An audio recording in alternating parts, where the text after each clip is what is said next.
সরকারের নিজস্ব কোনো রাজনৈতিক এজেন্ডাও নেই। রাষ্ট্র পরিচালনার যে মূলনীতি পরিবর্তনের সুপারিশ নিয়ে বেশ কিছু মহলে আপত্তি আছে, আবার আলোচনাও আছে।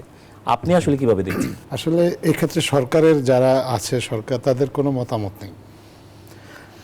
তারা সিদ্ধান্তই নিয়েছে, যদি মতামত থাকেও তারা তাদের মতামতটা দেবে না। কারণ আমরা আমাদের বর্তমান অন্তর্বর্তীকালীন সরকার চায় যে এই বিষয়ে রাজনৈতিক দলগুলোই বা আরও যারা স্টেক হোল্ডার আছে, ইভেন জনগণেরও যদি কোনো প্রতিনিধি বা সুশীল সমাজের প্রতিনিধি তারা যদি তাদের মতামত দেয়, তাহলে সবার মতামত নিয়েই আসলে একটা সিদ্ধান্তে আসার চেষ্টা করা হবে সরকারের পক্ষ থেকে।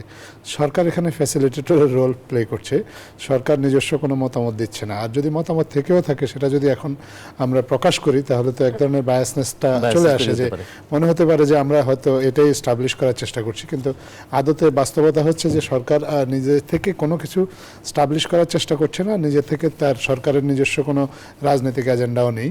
পুরোটাই সংস্কার কমিশনের যে প্রস্তাব সেটার উপর নির্ভর করবে, আর সেটাকে রাজনৈতিক দলগুলো কিভাবে গ্রহণ করে তার উপর আসলে নির্ভর করবে শেষ পর্যন্ত সিদ্ধান্তটা কোন দিকে যাবে।